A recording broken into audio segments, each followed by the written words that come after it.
So I mean, I know this box isn't that different from a standard Air Jordan 1 box, but even just changing the color of the logo makes a pretty big difference. What's up everybody, I'm Seth Fowler, and today I'm reviewing the upcoming and highly anticipated Air Jordan 1 Pollen.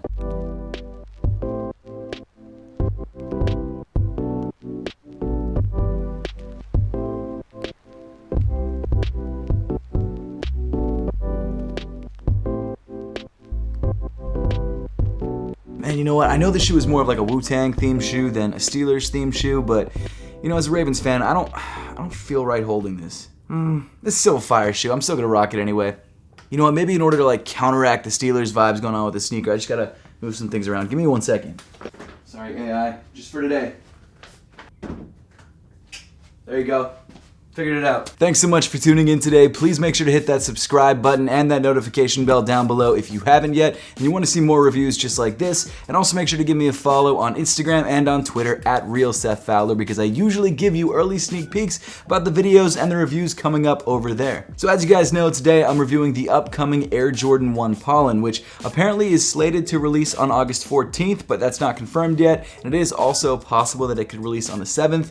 No one really knows until Jordan Brand confirms it, but based on what I'm hearing on like sneaker Twitter and sneaker websites, it seems like August 14th is the more likely date. So mark your calendars if you haven't yet, and also make sure to save up $170 because that's how much the shoe is gonna run you if you can grab it for retail. I unfortunately was not able to grab the shoe for retail for obvious reasons. It hasn't come out yet, but I did buy the shoe off GOAT, and if you guys would like to grab this shoe from GOAT or just check the resale price, I've made sure to leave an affiliate link to do that in the description below. But as far as Air Jordan 1 colorways go, if you had told me a black and yellow Air Jordan 1 was coming out, I would have been like, I could let it go. But when I saw this shoe online, for some reason, I was completely blown away. And I don't want to like this shoe because of like the yellow and black connotations, the Steelers vibes going on, and I'm not really a Wu-Tang fan. But I've got to say, this shoe visually is fire. I mean, black and yellow fire. It's really bumming me out, but it's true. Actually, you know what? Just like the Jordan 1 Court Purples had that sort of Ravens curse going on, maybe if I rock these, the Steelers will lose. Maybe I should wear these to Ravens games. Ooh. That's a thought. Really quick before we dive any deeper into the sneakers themselves, let's take a quick look at the box. So like I mentioned at the beginning of the video, the difference between this box and a standard Air Jordan 1 box is that the Nike logo comes in yellow and not in red. And I know it's not that serious of a change, but it really does make a pretty large visual difference, and one that I'm really into. And I wouldn't even be mad if they just did this for all the different Air Jordan 1 colors. Like maybe if they made the logo on the top of the box the same color as the primary color of the shoe, like if it was the Royals, maybe it'd be blue. Maybe that's too much, I don't know, but I don't know, it's a cool touch. It makes the shoe feel special. And of course, the official colorway of this shoe is Pollen White Black. Pretty much exactly what we all expected. But now let's jump right back into the shoes. So obviously the colorway of this shoe seems to be inspired by the 1999 Wu-Tang Dunks, and because of that, there's already a lot of hype behind this shoe, even though the shoe is not a traditional Air Jordan 1 colorway. And like I said, the colors on this shoe just pop so well. I mean, obviously it's because there's a lot of high contrast. You've got black and then like a bright yellow color, but it's just one of those shoes that really makes you take notice. But diving into the sneaker itself, around the toe or the mud guard, you've got this really nice dull yellow leather. I mean, I guess it's not actually a dull yellow, it's just not like a crazy neon bright yellow. It's definitely got this nice sort of like almost creamy yellow vibe to it, which I definitely dig. So the yellow leather on this shoe actually feels a lot nicer than I expected. It's very soft, it's very plush. It's not like incredible quality leather, but it's definitely some of the nicer Air Jordan 1 leather that we've had in a while. Moving into the toe of the sneaker, you've got this black tumbled leather, which I'm actually just noticing now is missing one of the punch outs on the toe, and it looks like it's there, it just didn't get fully punched through. And that's something that I've actually had happen a couple times on even pairs that I've gotten directly from the sneakers app. So it doesn't mean the sneaker is fake, it just means that it's a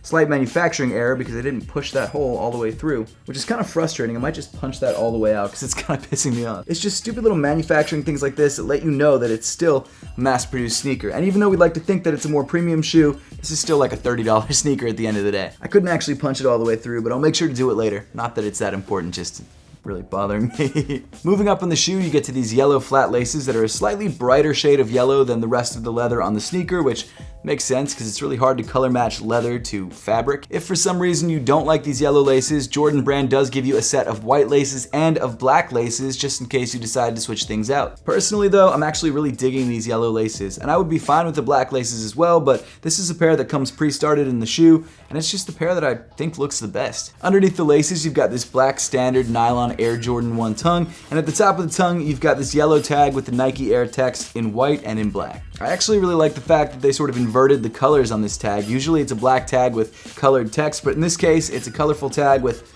well, actually also colored text. It just looks really good. I'm into it. Then moving inside the shoe, you've got a black sock liner that comes in this, what I'm assuming is now standard mesh fabric material. It's a little bit smoother than the meshes that they used to use in like the 2016 Air Jordan 1s. It seems like they're doing this on more and more Jordan 1s. It's not a big deal. It's just something that I guess is a noticeable difference. That's really all I got. Rounding off the inside of the shoe, you've got a black insole with the yellow Nike Air text printed on the heel. As far as sizing and fit goes, the Air Jordan 1 Pollen fits just like every other pair of Air Jordan 1s. For me, that's true to size, but for you, it might be something different. I don't think it is though. I think it's probably also going to be true to size. But just to be safe, I would still recommend trying on a pair of Air Jordan 1s if you haven't tried on one before, just to make sure that you're grabbing the right size for you. Then continuing back in the shoe to the midfoot, you've got more of that black tumbled leather, which actually reminds me a lot of the forest green ones, the most recent ones, that they were fine. I mean, the leather quality again is alright. It's not as nice as the yellow leather, at least in my opinion. Yes, it is tumbled, which some people think means it's nicer. That's just a rolled on texture or a pressed texture. It's not actually real. And so because of that, you can't really use that as an indicator of quality. In this case, it doesn't feel amazing, but it doesn't feel bad. It is what it is. On the eye stays and Nike swoosh, you've got more of that bright yellow leather, which again looks really nice against this black. It just creates such a nice contrast. Then moving even farther back in the shoe, you've got more of that smooth yellow leather around the heel, and you've also got some of that yellow leather near the top of the shoe, which has the Air Jordan Wings logo pressed into it in gloss black. There's just something about the Wings logo on a pair of Air Jordan 1s. Maybe it's nostalgia, maybe it's just that I'm used to the design, but there's something about it that just makes the shoe look complete. I mean, the medial side of the shoe just never looks finished to me. I don't know what it is. Well, I know what it is. It's the Wings logo, but I don't know. Even though the side is cleaner and in my head I think I would like this side better, there's just something about the logo placement that just makes me love the outside of the shoe. Then finally rounding off the upper of the shoe, you've got this black tumbled leather panel around the top of the ankle, which is a little bit different than most other Air Jordan 1s. Usually this comes in a smooth black leather. Not a big deal, just something that I noticed. It's been done on a couple different pairs recently, and I don't know.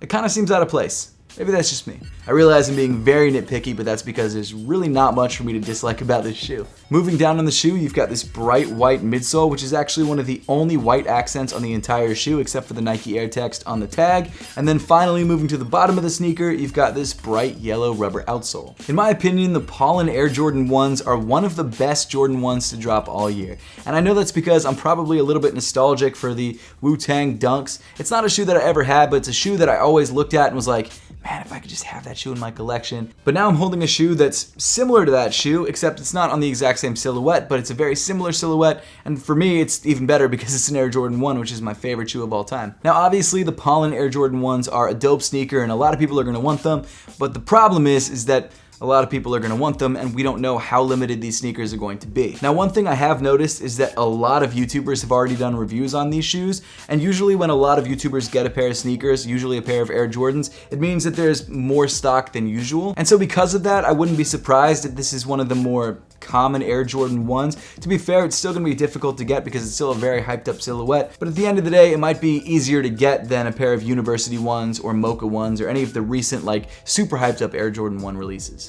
That said though, if you want a pair of these, I would definitely enter every raffle that I possibly could because these will still be difficult to get even if they are one of the more common Jordan 1s, and if you want them, you might have to pay resale. It sucks, but hopefully the resale price isn't as bad as some of the other pairs that are out right now. But at this point, I would love to know your thoughts on the Pollen Air Jordan 1s and whether you're planning to grab a pair of these whenever these finally end up releasing. Probably August 14th, but it could change. Who knows? So make sure to let me know in the comment section down below. And as always, thank you so much for watching. Make sure to subscribe if you haven't yet, and I'll see you all in the next one.